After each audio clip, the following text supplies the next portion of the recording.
12시 많은 참여 바랍니다. 토마토 투자클럽의 김민준 전문가, 알파경제 김종혜 이사입니다. 안녕하세요. 안녕하십니까. 예, 이슈부터 보겠습니다. 이 관세 우려가 많이 사그라들었죠. 이런 가운데 시장의 관심이 이동하고 있습니다. 좀 전에 SK 하이닉스 실적 발표 나왔고요. 이와 관련해서 다뤄보겠습니다.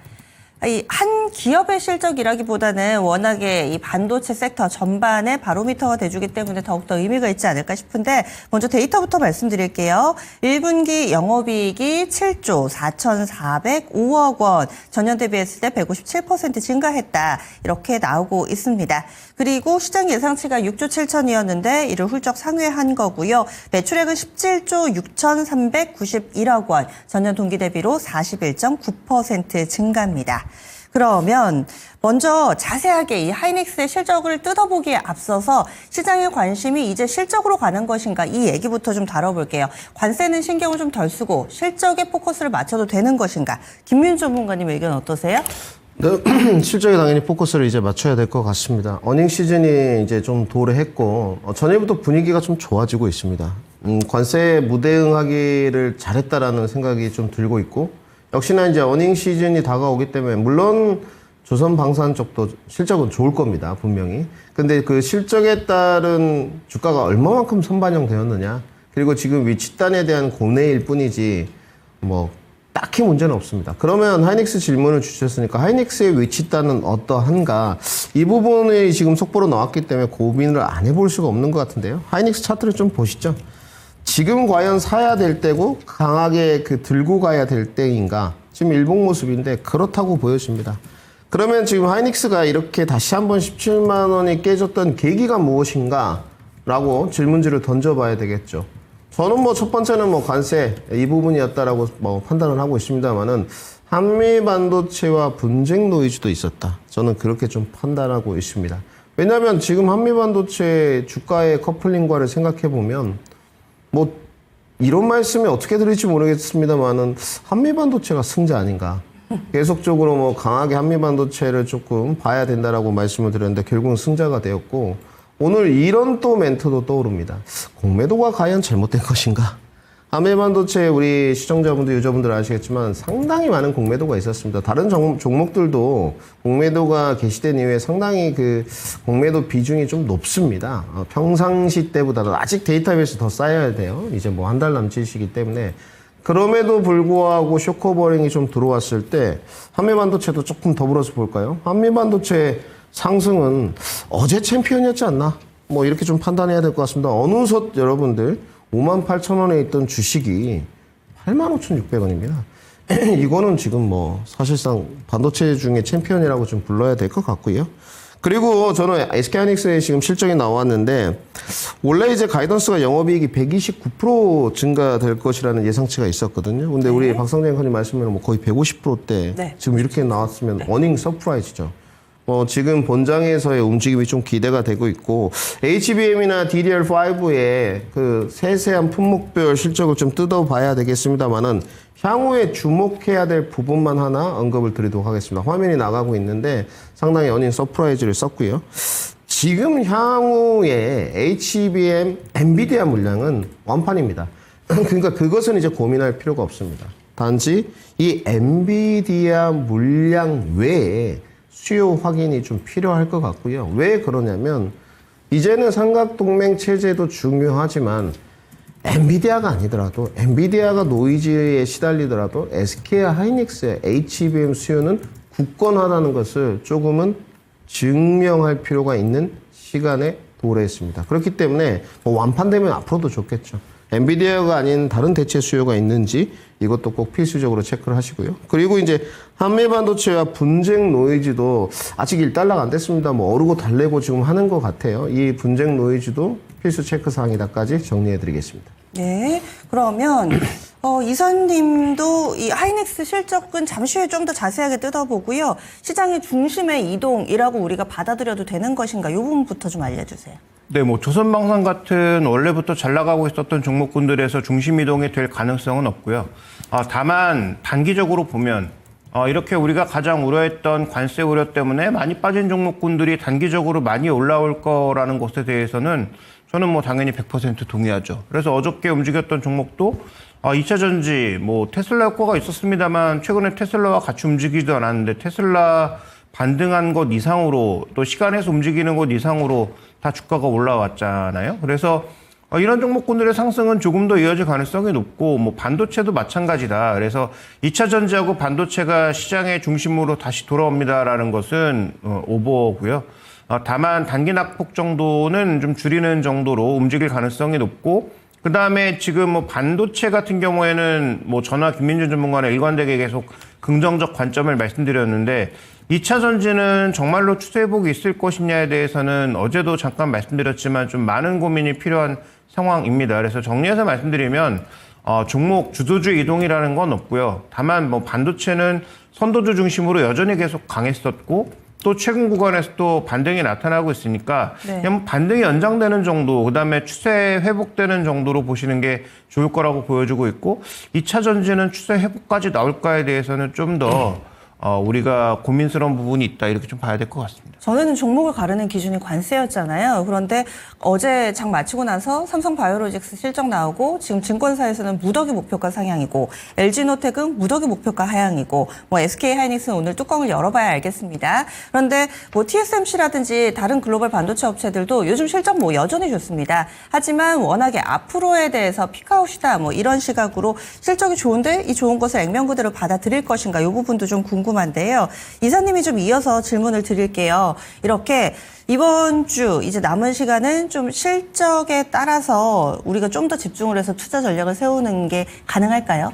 근데 실적에 주목하는 이유가 달라졌다는 게 핵심인 거죠. 과거에는 이제 실적이 컨센서스보다 잘 나오냐, 가이던스가 어떻게 나오느냐 이 부분에 주목했었는데 지금 뭐 가이던스가 별로 의미가 없지 않습니까? 뭐 미국의 정책을 어떻게 뒤집을지 모르는데 가이던스를 잡는 게 과연 의미가 있나? 뭐 기준점 정도를 놓는 것 정도다 이렇게 봐야 될 것 같고요.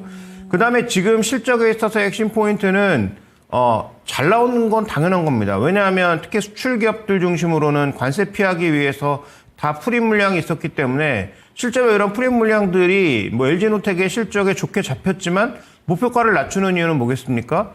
이거 2분기에 갈 거를 당겨 쓴 것에 불과해. 그럼 2분기 실적이 떨어질 거야. 이렇게 보니까 지금 LG노텍에 대해서는 긍정적인 관점이 안 나오는 거 아니겠어요? 네. 반대로 이제 좋은 얘기를 하는 쪽은 그거와 상관없이 꾸준하게 낼 수 있는 뭐 조선방사는 실적이 줄어들 리가 별로 없다. 뭐 이런 뭐 예측이 나오고 있는 상황이고 그래서 그런 관점에서 본다면 실적이 중요하기는 한데 예전처럼 굉장히 단순하게 시장의 예상치보다 좋으냐 나쁘냐 이런 부분을 따지는 게 아니고 1분기에 나타난 이런 과표집 효과가 2분기에는 과연 어떻게 될 거냐에 대한 고민이 필요하죠. 반도체 SK하이닉스 같은 경우에는 상대적으로 변동성이 적습니다. 왜냐하면 지금 뭐 대형 기업들이 정말로 우리 올해 트럼프 때문에 투자 안 해. 뭐 이렇게 투자를 뭐 접는 경우에는 당연히 실적이 박살이 나겠지만 그럴 가능성은 없다라고 보여지잖아요. 그래서 뭐 아마존을 포함한 MS도 약간 뭐 투자를 조절한다고는 했는데 통상적인 수준의 조절 정도라면 여러 번 언급드렸다시피 중국에서 이걸 메꾸고도 남을 정도의 수요가 전 있다라고 보고 있어서 반도체는 그냥 원래 가는 대로 실적이 가는 거고요. 그다음에 대표주인 TSMC, 삼성전자, 마이크론 실적이 단 하나도 나쁜 게 없었어요. 하이닉스 실적이 나쁠 거라고 예상하는 것 자체가 이상한 거죠. 그래서 전체적으로 지금 보면 반도체는 뭐 그냥 자신의 갈 길을 선도주 중심으로 가는 거라고 봐야 되고 대신에 이제 나머지 업종들 뭐 LG노텍 같은 IT 부품이라든지 이런 쪽의 종목군들의 실적이 정말로 분기별로 편차가 심하다면 이런 종목군들은 밸류에이션을 하기가 굉장히 어렵습니다. 뭐 예를 들어서 적자 흑자를 뭐 반복한다든지 아니면 흑자액을 크게 났다가 적자가 크게 뭐 나는 아니면 흑자폭이 크게 줄어드는 그런 변동성을 보이는 종목에 누가 밸류에이션을 좋게 주겠습니까? 그래서 현재 우리가 주목해 봐야 될 것은 이 분기마다 관세라는 이슈 때문에 나타난 이 2월 효과 이것이 어떻게 반영될 것인가에 대한 고민이 필요하다 이렇게 봐야 될 것 같습니다. 예. 그러면은 하이닉스로 다시 돌아와서 지금 실적이 나왔는데 9시 잠시 후입니다. 한 30분 있다 9시부터 컨퍼런스 콜이 진행이 됩니다. 좀 전에 김민주 전문가는 엔비디아 외에 고객 다변화가 됐나 보자. 그리고 또 한미반도체 뭐 이런 얘기들을 봐야 된다 얘기를 해주셨는데 이번에 컨퍼런스 콜에서 주가에 영향을 미칠 만한 내용 우리가 어떤 부분을 포커스를 좀 더 맞춰서 봐야 될지 이번 실적 발표 좀 더 자세하게 뜯어주세요. 저는 뭐 실적 발표에 대해서 사실 그렇게 중요도는 없다고 판단해요. 김중희 이사님하고 좀 동일하고요. 어느 정도 호실적이 나올 것은 이미 예정돼 있었고, 단지 뭐 가이던스를 좀 훌쩍 넘어가는 느낌입니다, 지금. 그럼 이제 컨콜이 진행이 될 텐데, 컨콜에서 어떤 그 박상재 앵커님 말씀대로 고객 다변화가 좀 있는지, 아직도 폭발적인 수요가 있는지가 더 중요하다고 좀 판단이 되어지고요. 단지 그럼에도 불구하고 우리가 SK하이닉스에 집중을 함에도 다른 것도 같이 더불어서 커플링 관계를 좀 보아 본다면 지금 미증시 상승이 연이틀 나왔는데 결국은 어떤 한 종목과 지수가 상승을 이끌었느냐? 필라델피아 반도체 지수죠. 결국은 국내도 별반 다르지 않을 거라고 봐요. 우리가 SK하이닉스의 지엽적인 세세한 부분의 내용의 확인도 중요하지만 과연 조금 더 지수 단위 높은 곳으로 갈 수 있느냐를 본다면 펀더멘탈적인 요소도 SK하이닉스의 시장이 실망하지 않을 만큼의 컨콜 내용이 좀 나와줘야죠. 뭐 가려운 부분들이 좀 있겠죠. 뭐 제가 판단하고 있는 고객 다변화가 좀 있었느냐, 엔비디아 외에도 조금 수주 물량이 있느냐, 뭐 만들어주지 못할지언정, 지금 풀캐파 가동이니까 만들어주지는 못할지언정 그런 요구와 니즈가 좀 있느냐라는 이런 내용들을 좀 밝혀준다면 더욱 우호적일 것 같고, 아까 서두에도 말씀드렸습니다만은 그 SK하이닉스의 하락이 뭐 지금 뭐 트럼프의 내로남불 관세 정책 때문에 맞았지만 사실 그 한미반도체와의 노이즈가 없다고는 말씀 못 드릴 것 같거든요. 그래서 그런 부분도 이제 뭐 솔직히 말씀드렸어요. 이런 질문이죠. 기자분들이 가셔서 한미반도체에 만약에 ES나 물량 철회 그 장비 철회가 그 철거가 있었을 때 어떤 대응책이 있느냐라든지 뭐 아니면 하나세미텍과의 계속적으로 뭐 약간의 썸씽을 좀 가져갈 것이냐 등등 이런 내용들은 사실 좀 민감한 부분이긴 한데 SK하이닉스 입장에서도 핵심이긴 하죠. 지금 그리고 우리가 시장에서 예상하고 있는 한미반도체가 마이크론 테크놀로지와 독점 공급 계약을 해버리면 어쩌지? 그 물량이 삼성전자로 지금 현재로 갈 일은 없어요. 삼성전자의 그 MS의 자회사의 내용을 보게 되면 가기 어려운 쪽입니다. 근데 이런 부분을 좀 밝혀준다면 저는 뭐 지수 상승 오늘 변곡점에 제가 이따 빅데이터로 자세히 분석해 드리겠습니다만은 그 넘어가는 과정까지 이어질 수 있다고 보고요. 좀 실망이 이어진다면 이 변곡점 앞에서 좀 스탑을 하지 않겠느냐로 정리를 좀 해봐야 될 것 같습니다. 예. 그러면 이사님은 어떻게 보셨어요? 실적 내용? 네, 아까 이제 컨센서스가 6조 7천억이다라고 말씀해 주셨지만 최근에 이제 뭐 어제 그제 나온 보고서들 내용을 보면 이미 7조가 넘어갈 거라는 건 다 알고 있었어요. 근데 뭐 그거보다도 약간 더 좋은 양상, 뭐 좋다고 하긴 좀 뭐하지만 어쨌든 그 굉장히 긍정적으로 봤던 그 정도 수준을 넘어서거나 달성한 모습이기 때문에 실적 자체는 좋죠. 근데 SK하이닉스나 삼성전자가 실적이 좋다고 주가가 올라간 적이 별로 없어요. 그러니까 어떤 방향성을 보여주느냐, 그 다음에 이제 이쪽 경기가 어떤 모습을 보여주느냐, 이게 좀 더 중요하다고 봐야 되겠죠. 결국 이제 모멘텀을 실어주느냐가 관건인데, 지금 모멘텀은 약간 둔화된 것 아닌가요? 뭐 여러 가지 살펴봤을 때 가장 이제 눈에 띄는 건 엔비디아의 실제 비백이나 비이백 물량이 예상만큼 안 만들어지고 있다는 얘기가 계속 흘러나오고 있고, 그 다음에 지금 이걸 사야 되는 M7 쪽에서 투자를 최근 들어서는 약간 주저하는 듯한 모습을 보여주고 있기 때문에 모멘텀 측면에서는 오히려 부정적인 것도 있습니다. 그래서 이제 중국 쪽에서 얼마만큼 물량을 끌고 가느냐, 중국 쪽으로 끌고 가는 물량을 미국이 정말로 나서서 막을 것이냐, 이런 부분들을 아마 체크해 봐야 되는 상황이고요. 그 다음에 이제 또 하나의 포인트는 레거시 쪽에서 이익이 대거 증가해야 앞으로 증가할 수 있다라고 봐야 아마도 이제 HBM은 다 팔린 거니까 그러면 이 레거시 쪽에서 얼마만큼 올라가느냐가 하이닉스의 실적을 더 끌어올리는 하나의 포인트가 되겠죠. 근데 삼성전자가 이미 실적으로 보여줬잖아요. 레거시 쪽도 나쁘지 않다는 걸 보여줬기 때문에 그렇게 본다면 오늘 컨퍼런스 콜에서는 앞으로 이제 방향성 정도 김민 전문가의 얘기랑 뭐 비슷한데 그쪽의 얘기가 하나 주목할 포인트고, 두 번째로는 질문은 당연히 한미반도체와의 분쟁을 어떻게 소화할 거냐로 쏟아지겠죠. 뭐 물론 어제도 여러 뭐 단독 기사가 나와서 한미 반도체가 요구한 그 비용을 놀려주지 않고 물량을 대거 사겠다 뭐 이런 방향으로 갈 것이다라는 얘기도 있고 하이닉스로 물량을 일부 안 보내고 마이크론 쪽으로 집중한다는 뭐 얘기도 나오고 다양한 얘기들이 나오고 있거든요. 아마도 이와 관련돼서 뭐 애널리스트들이나 기자들의 질문이 쏟아질 가능성이 높습니다. 자, 이것을 SK하이닉스가 어떻게 또 잘 소화해서 얘기해 주느냐가 하나의 또 변곡점이 될 것 같고요. 저는 뭐 투자 전략은 작년부터 뭐 일관됩니다. SK하이닉스는 18만 원 아래에서 살만하고 그 위로 올라가기 시작하면 저는 뭐 추가적으로 그렇게 강하게 드라이브를 걸기에는 뭐 매력적이지 않다. 근데 뭐 지금 뭐 18만 원 내외니까 아직은 뭐 좀 더 긍정적인 관점이기는 한데 또 많이 올라서 뭐 20만 원 넘어가고 이러면 저는 뭐 하이닉스는 그렇게 달려들 만한 여지는 별로 없다라고 보고 있고 오히려 삼성전자가 올해는 좋아질 게 더 많다라고 봐서 올해는 삼성전자 쪽에 무게를 계속 실는 게 낫다라고 좀 보고 있습니다. 네, 알겠습니다. 그래서 관전 포인트가 동일하네요. 잠시 후 진행될 9시 SK하이닉스의 컨퍼런스 콜에 있어서는 앞으로의 이 청사진을 어떻게 좀 제시를 할 것인가, 그리고 엔비디아에 집중을 할 것인가, 아니면 다른 고객사 쪽으로 팔로를 또 뚫어 나갈지 여부, 그리고 한미반도체와의 관계, 이 두 가지를 체크 포인트로 보시면서 오늘 주가에 미칠 영향력 확인해 주시면 되겠습니다. 실적이 좋다라는 데는 이견이 없는 SK하이닉스 실적 발표고요. 다음 리포트로 넘어가 보겠습니다. 오늘 3개 리포트 준비되어 있습니다. 그중에서 첫 번째로는 IM증권입니다. LG노텍 아이폰 패닉 바잉, LG노텍 패닉 셀링. LG노텍 오늘 목표가 하향 조정 리포트가 많이 나와가지고요. 보겠습니다. 다음으로는 재생에너지, 초요즘 친환경 관련된 부분이 상당히 좀 부각이 되고 있죠. 다음 마지막으로는 유니드에 대한 종목 리포트입니다. 하나씩 알려주세요.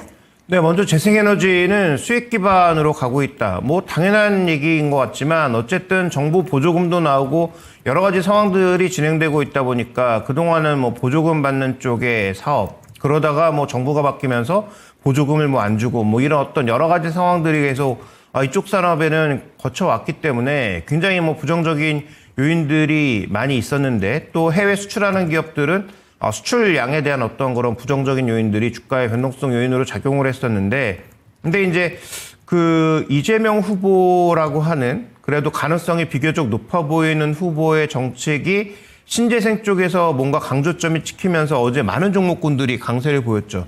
예를 들어서 뭐 SK이터닉스라든지 이런 종목군들이 강세를 보였단 말이죠. 그런데 우리가 주목해 봐야 되는 포인트는 정부 정책의 해상풍력 쪽에서는 좀 일관성을 보이고 있다. 지금 우리가 전력을 팔 때 어떻게 팝니까?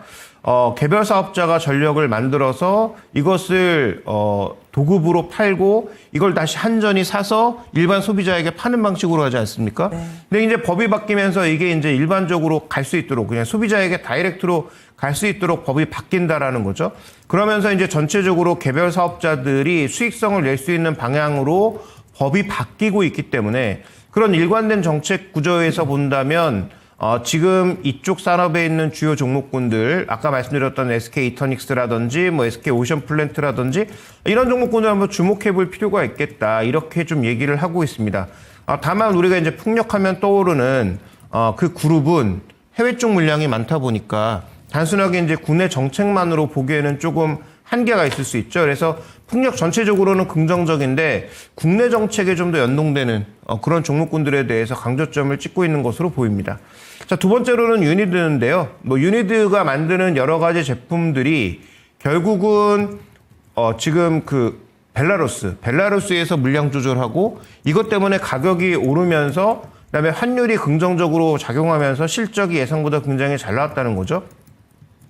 근데 2분기에도 벨라루스가 수급을 조절하면서 가격이 회복됐기 때문에 러시아도 여기에 동참할 수 있다는 거죠. 그러니까 러시아까지 만약에 동참해주면 현재 유니드가 만들고 있는 제품의 전반적인 가격은 더 올라갈 수 있다는 것이고 해외 공장의 가동률이 지금 85%까지 올라왔다고 합니다. 그래서 2분기에도 실적 호조가 이어질 수 있어서 해당 증권사에서는 목표 주가를 대거 올렸어요. 한 40% 정도 목표 주가를 올리면서 긍정적인 의견을 밝혀주고 있는데 뭐 실제로 그 목표 주가까지 갈지는 모르지만 어쨌든 이익의 개선 요인이 상반기 내내 존재할 수 있다 정도를 우리가 보시면 될 것 같습니다. 네, 유니드와 이 LG노텍 두 종목은 실적을 어제 장 마치고 내놨었죠. 유니드는 영업이익 287억 원, 전 분기 대비했을 때 130%나 늘었다. 긍정적인 레포트입니다. 그러면 오늘 준비되어 있는 첫 번째 레포트 조금 더 자세하게 알려주세요. 네, LG노텍은 아마 바닥 국면일 때 한번 말씀을 드린 적이 있는데 1분기 실적이 좋을 거다. 왜냐하면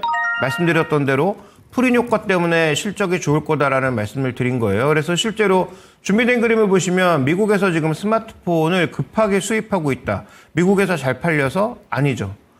관세를 들이맞을 것 같으니까 지금 대거 그 전에 물량을 당기고 있는 거죠. 그래서 미국에서 팔리는 것과 상관없이, 즉 출하와 상관없이 물량을 당기고 있는 그런 상황입니다. 그래서 관세를 들이맞기 전에 최대한 끌어오자라는 것이고, 그 다음에 이제 이 준비된 그림은 없습니다만 또 하나 드러나고 있는 특징은 인도 물량을 대거 가져오고 있다. 왜냐하면 인도는 상대적으로 중국보다는 지금 관세가 낮으니까. 그래서 그런 현상들이 발견되고 있고, 또 하나 이제 중요한 것은 그래서 아이폰에 대해서는 약간의 패닉 바잉이 같이 나타나고 있다. 미국에서도 가격이 정말로 500만 원으로 올라갈까봐 원래 살 필요가 없거나 나중에 살 생각이었는데 미리 사는 사람들이 늘고 있다라는 거죠. 그래서 아이폰은 일부 패닉방이 나타나고 있는데, 이건 모든 증권사에서 공유 얘기하고 있듯이 1분기 실적이 좋았지만 만약에 관세가 낮아지든 상관없이 뒤에 살 사람이 미리 샀기 때문에 오히려 2분기 이런 쪽에 수요가 떨어지는 그런 요인이기도 하다.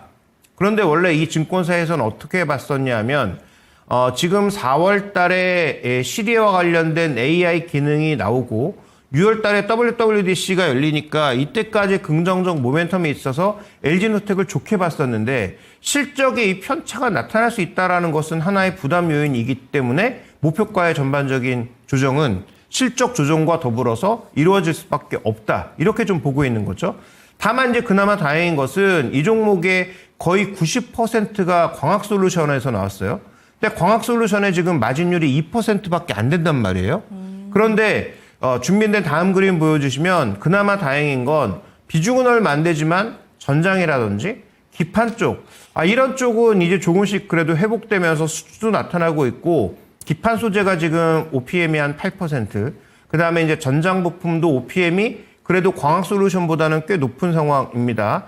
다만 아직도 비중이 10% 내외밖에 안 돼서 더 많이 커져야 될 것으로 보이지만, 이런 부분이 성장하고 있는 것은 그나마 조금 나은 거고, 그 다음에 밸류는 여러 번 보여드렸으니까 더 이상 일부러 넣지도 않았는데, 지금 PB 관점에서 PE 관점에서 전부 지금 최악을 반영한 주가라는 거예요. 그래서 목표 주가는 낮췄지만 현재 주가 대비해서 올라갈 가능성이 높다라고 보고 있고요.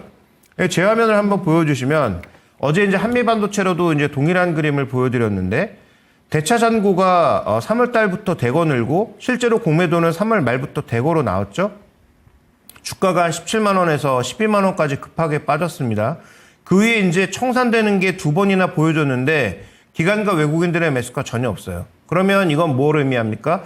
대차 잔고 쪽에서는 일부 수익을 내면서 청산하는 사람들이 존재했지만 아직 기관 외국인들이 드라이브를 걸 정도로 강한 어떤 모습이 없었다라는 거예요. 그래서 이 실적과 오늘 여러 가지 전망들을 보고 기관 외국인들이 드라이브를 걸어주는지가 아마 LG노텍에는 또 하나의 중요한 포인트가 되겠죠. 그래서 LG노텍 어떻게 보면 어제 말씀드렸던 한미반도체와 비슷하게 펀더멘탈과 더불어 수급적인 요인이 주가의 변동성을 크게 만들 수 있는 종목이기 때문에 이런 요소들도 눈여겨 살펴보면서 좀 접근해야 되지 않을까 이렇게 보고 있습니다. 안 좋은 거 맞는데 안 좋은 부분이 어느 정도 반영이 돼 있는 주가다라는 이야기입니다. 그리고 목표가 하향 조정이지만 지금 워낙에 놓여 있는 위치가 낮기 때문에 이 낮아진 목표가조차도 어느 정도의 룸이 있다. LG노텍 이렇게 오늘장 동시효과 구간에서는 한 0.62% 정도의 움직임, 현재 넥스트레이드 쪽 시세 좀 체크를 해봤고요. 그렇다면은 이어서 빅데이터 넘어가 보도록 하겠습니다. 오늘의 빅데이터. KRX 반도체와 삼성전자입니다. 이슈에서 못다 들어본 반도체와 관련된 얘기 조금 더 깊게 들어가 볼게요. 좀 전에 미증시의 반등 중심에 필라델피아 반도체 지수가 있다 해주셨는데 간밤에도 한 4% 가깝게 큰 폭의 상승 움직임을 보여줬습니다. 그렇다면 우리 반도체 차례인가? 그리고 또 삼성전자에 계속해서 무게중심을 두고 계신데요. 자세하게 설명을 해주세요, 전문가님. 네, 오늘 다뤄볼 빅데이터 콘텐츠는 KRX 반도체인데요. 지난번에 삼성전자와 연동 관계로도 좀 분석을 해드렸는데 최근에 어제 오늘 받았던 질문 중에 이런 게 있습니다. 과대낙폭 구간의 반등일 것 같고 과대낙폭의 반등에서 반도체가 원픽 선순위에 있는 것 같은데 어느 정도까지 갈 수 있느냐. 저는 사실 아까 김종인 선생님 말씀하실 때 약간 좀 소름 돋았거든요. 그러니까 지금 추세 전환이 쉽지 않다. 아날로그적인 분석에 저는 거의 99% 동의합니다. 이 아날로그적인 분석을 우리가 이제는 AI 시대에 맞춰서 빅데이터로 조금 더 기관과 분석을 세밀화해보는 거죠. 나의 아날로그 분석과 AI가 맞는지. 그러면 지금 KRX 반도체 지수를 좀 보시겠습니다. 제가 지금 판단해보건데 단기 반등세는 계속 지속될 거예요. 삼성전자하고 하이닉스하고. KRX 반도체가 지금 3,139포인트입니다, 여러분들. 과대낙폭 구간에서 2,800부터 올라왔으니까 KRX 바이오도 있고 반도체도 있고 탑10 2차전지도 있습니다만은 지금 제가 지난번에 어떤 삼성전자와의 분석을 해드렸을 때도 이번 주가 중요하다라는 말씀을 드렸어요. 꼭 그 영상을 한번 찾아보시고 이번 주에 밑으로 내려가면 안 되고 56,500원 그리고 그 넘어서 57,000원, 58,000원 이렇게 가져야 된다 말씀드렸는데 이제 그렇게 이어가고 있죠. 그런데 그 1개월 도래의 시점에 추가 상승 요소가 필요합니다. 일단 그것만 알아두십시오. 1개월 상승 도래 시점에. 자, 분석을 해보겠습니다. 지금 그림이 준비됐을지 안 됐을지 모르겠지만 이 KRX 반도체를 현재 일주일 단위의 빅데이터로 돌려보니 상승의 KRX 반도체 포인트는 3,200포인트입니다. 그러면 지금 3,139포인트네요, 여러분들. 그렇죠? 그러면 대략적으로 어디냐? 121선 이동평균선까지입니다. 아직도 역배열이죠, 여러분들.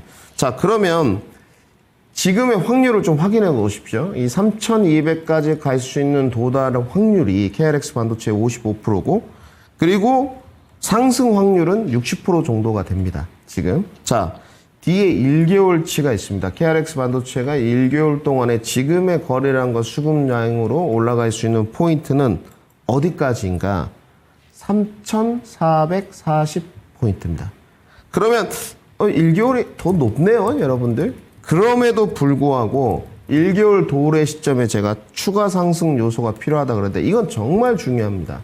여러분들이 지금까지 종목들이 많이 빠지게 되면 자, 과대낙폭에 따른 반등을 즐겨야 되겠다. 여기를 좀 기술적으로 매매해서 저가 매수를 활용해서 잡아먹어야 되겠다 하면 이 기간과 추세가 이어질 수 있는지를 확인하는 게 중요합니다. 그러면 1개월 관점은 지금의 현재 상태에 3,440까지 나오는데 목표의 도달 확률은 40%로 떨어집니다. 지금 화면이 나가고 있는데 피보나치 계산을 한 부분이기 때문에 참고만 좀 하시고 아까 지금 어떻습니까? 3,200까지는 확률이 지금 상승 확률도 60%나 됐고 도달 확률도 55%나 됐는데 1개월 보유하면 더 떨어지네요. 이게 아까 여러분들 김종인 선생님 말씀하시던 아날로그적 분석에 이어서 단기 반등세가 계속 이어갈 수 있으나 추세 안착은 안 된다는 그 반증의 근거입니다. 그러면 무엇이 중요하겠습니까? 자, 이제 차트 모습 한번 잡아주시면 지금 이제 차트 모습이 나가고 있는데 확대 좀 해드리겠습니다. 이거 잘 보십시오. 중요한 부분이에요. 3,339인데 3,200까지는 오늘 도달할 수도 있어요. 단기 과대 낙폭에 따른 반등이 이어간다는 겁니다. 그러면 이것이 이제 3,300을 넘어서 3,440까지 갔을 때 확률은 1개월이 거르는데 여기가 상당 고려를 좀 해야 된다는 거고 장기 추세의 회복 판단은 미뤄놔야 됩니다. 그 말이 무엇이냐? 즉 KRX 반도체 지수가 3,400 언저리로 왔을 때 여러분들 저항이 강하게 받을 수 있고 여기에 안착을 해야지만 추세적으로 상승 추세가 회복된다. 이렇게 보시면 될 것 같습니다. 즉 단기 반등세가 지속되고 1개월 도래 시점에 추가 상승 요소가 필요하지만 즉 펀더멘탈이 더 개선되면서 조금 더 큰 거래량, 조금 더 큰 수급 유입이 필요하다는 걸 시사하고 있습니다. 그러면 우리가 이제 무엇만 보면 되느냐? 이 KRX 반도체를 이끄는 중추가 어딥니까? 반도체 쌍두마차, 삼성전자, 하이닉스지 않습니까? 그렇죠? 그러면 우리가 알고 싶은 건, 전문가님, 알겠습니다. 3,400 언저리로 가면 조금 고되는 거군요. 여기 안착해야 되는 거군요. 이해가 되실 텐데, 종목은 어떠한가? 이것을 이제 여러분들 대형주부터 중소형주까지 녹여보는 거예요. 그러면 우리는 삼성전자의 가장 시장의 가늠자 역할을 할 수 있는 부분을 봐야 되겠죠. 자, 지금 현 시점에서 KRX 반도체가 3,440 도달 시에 약 KRX 전체가 그러면 한 10% 정도 반등입니다. 3,139포인트이기 때문에. 그럼 10% 정도 가정했을 때, 상승한다고 가정했을 때, 삼성전자의 연동 탄력성을 분석해 봤습니다. 삼성전자의 연동 탄력성이라는 게 뭐 익숙치 않은 용어겠지만 제가 이렇게 좀 지어봤고요. 약 0.6배에서 0.8배 정도의 연동 탄력성이 있습니다. 그러면 자, 지난번에 일주일도 안 됐어요. 삼성전자가 금주에 56,500원으로 가야 됩니다. 이랬고 57,000원, 58,000원 가야 됩니다 했는데 KRX 반도체가 3,440까지 도달했을 때 삼성전자의 빅데이터 현실적 목표가는 어디인 것이냐? 58,000원과 6만원까지 측정된다는 지난번과 동일한 결론에 이르렀다. 그런데 중요한 것은 이제 관세라는 펀더멘탈이 개선되었기 때문에 추가 상승 동력이 조금 더 빠르게 이어질 것이다까지 정리해 드리겠습니다. 네, 그래서 반도체 전반을 KRX 반도체 지수를 통해서 빅데이터 자세하게 알아봐 주셨어요. 그리고 삼성전자 1차로 우리가 봐야 될 허들이라고 얘기해 주셨던 56,500원 현재 움직임으로 보더라도 오늘 잘하면 또 이 근처까지 가지 않을까라는 생각도 해보는데요. 오늘 이렇게 빅데이터까지 체크스탁 마무리 짓겠습니다.